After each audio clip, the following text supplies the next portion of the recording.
అదేవిధంగా జగనన్న నేను ఆయనకు కూడా చెప్పాను, అసెంబ్లీ కూడా మాట్లాడినా, మీరు నమ్మకస్తులకి సీట్ ఇవ్వండి అని చెప్తే ఆయన ఆ రోజు కూడా నేను అమ్మ ఉన్నాము మేము గెలిచినాము కదా అనే ఆలోచనతో ఎవరు వచ్చి అప్రోచ్ చేసిన దానకర్ణుడు ఏ విధంగా దానం ఇచ్చినాడో ఆ విధంగా తెలుగుదేశం వాళ్ళు వచ్చినా ఈయనకి అపకారం చేసిన వాళ్ళు వచ్చినా వాళ్ళకి సీట్లు ఇచ్చి ఎమ్మెల్యే చేశారు. తెలుగుదేశం నుంచి వచ్చిన వాళ్ళని కూడా మంత్రులుగా చేసినటువంటి చరిత్ర జగనన్నకు వచ్చింది. కానీ వాళ్ళందరూ ఇప్పుడు వెళ్ళిపోయి జగనన్నని ఏ విధంగా బాధిస్తుండారంటే వాళ్ళు నిజంగా వెళ్ళిపోయేవాళ్ళు ఎమ్మెల్యేగా ఉండేటప్పుడే మాట్లాడి వెళ్ళిపోయి ఉండొచ్చు, లేదా మంత్రిగా ఉండేటప్పుడు మాట్లాడి వెళ్ళిపోయి ఉండొచ్చు.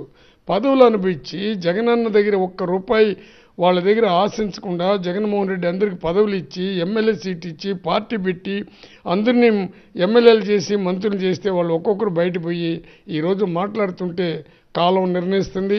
ఈ మాట్లాడిన వాళ్ళకి అందరికి కూడా నిజంగా దేవుడు అనేవాడు ఉంటే ఖచ్చితంగా వాళ్ళకి పనిష్మెంట్ ఇచ్చే తీరుతుంది. ఎందుకంటే ఏ రాజ్యసభ ఎత్తుకున్నా ఎవరు వాళ్ళు రాజ్యసభ తీసుకున్న వాళ్ళు ₹1 తీసుకోలేదు జగన్మోహన్ రెడ్డి. కోటీసులకు ఇవ్వాల, వ్యాపారస్తులకు ఇవ్వాల. కానీ ఈరోజు ఆయన్ని ఈ విధంగా బాధిస్తుండరు. అందువల్ల నేను జగనన్నకి మళ్ళీ నేను చెప్తున్నాను, ఇక్క మీదటైనా నమ్మకస్తులను చూడండి. పార్టీకి నమ్మకస్తులు ఉండేవాళ్ళని, నమ్మని వాళ్ళని, నమ్మిన వాళ్ళని మీరు ఎక్కడ ఉంటే అక్కడ ఉండే మీతో కూడా కలిసి పనిచేసే నమ్మకస్తులకు మాత్రం మీరు ఇతూరి గట్టిగా సహాయం చేయండి. ఎట్టా మన పార్టీ వస్తుంది, ప్రజల్లో ఇప్పుడే తిరుగుబాటు వచ్చింది.